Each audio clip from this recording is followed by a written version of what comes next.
இன்னும் 3 மாசத்துல அந்த நகரத்துல இருக்கக்கூடிய ஒரு பெரிய கோயிலுக்கு கும்பாபிஷேகம். ஊர் மக்கள் ஒண்ணு சேர்ந்து அந்த ஊர்ல கொஞ்சம் வசதியா இருக்கிற ஆள்கிட்ட போய் டொனேஷன் கேட்டிருக்காங்க. ஆனா வசதியா இருந்தாலும் கஞ்சப்பைய என்ன சொல்லிக்கிறேன், என் மனைவியை கேட்டுதான் கொடுப்பேன் அப்படின்னு இருக்காங்க.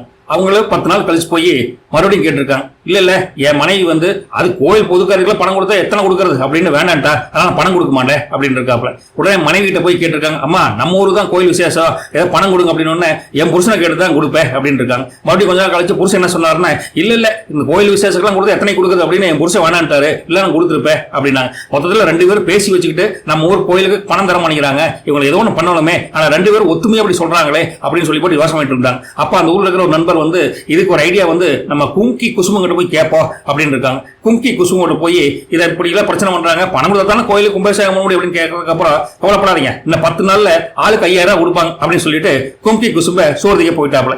ஊர் மக்கள் என்ன பண்ண போறான்னு தெரியலன்னு அவங்க வேலைப்பாட்டு போயிட்டாங்க. ஒரு வாரம் கழிச்சு அந்த பிசினஸ் மேன், அதாவது அந்த செல்வந்தன் வியாபாரத்துக்காக கும்கி குசுமன் ஊருக்கு வந்திருக்காப்ல. கும்கி குசுமா அவர்கிட்ட போய், ஏங்க நீங்க பெரிய குடைவெல்லாம் போன ஜென்மத்தில் இருந்திருக்கிறீங்க அப்படின்னு. அப்படியா, ஆனா நீங்க என்ன தப்பு பண்ணிட்டீங்கன்னா, இந்த ஜென்மத்துல ஒரு நாய் குணம் கொண்ட, போன ஜென்மத்தில் நாயா இருக்க வேண்டியவளை போய் கல்யாணம் பண்ணிட்டீங்க, அதனாலதான் உங்களுக்கு கஞ்சத்தனம் ஒட்டிக்குச்சு அப்படின்னு. எது என் ஜம்சார நாயா அப்படின்னு.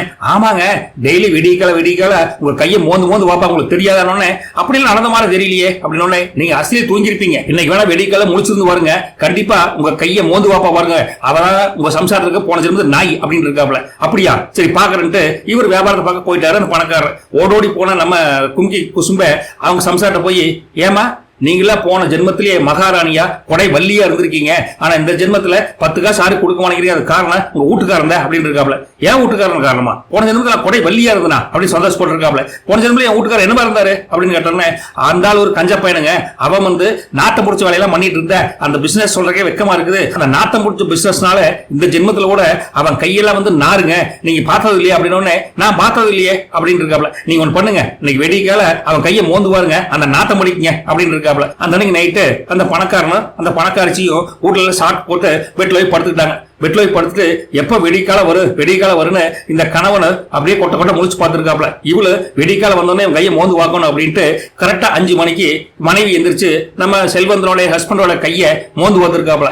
இதை பார்த்தோன்னே ஹஸ்பண்ட் தூக்கி வாரி போடுச்சு, தள்ளி போ நாய, போய் போன ஜென்மத்தை நாய போய் இப்ப கல்யாணம் பண்ணிக்கிறேன், இனிமேல மூஞ்சிலே முழிக்காத அப்படின்னு இருக்காப்ல. இவ்வளவு ஆமா, போன ஜென்மத்துல நீ நாட்டம் முடிச்சு பிசினஸ் பண்ணிடல, அதான் கை இந்த நாறுது அப்படின்னு 2 பேரும் வெடிக்காலவே காய்ச்சி மூச்சு சத்தம் போட ஆரம்பிச்சிட்டாங்க.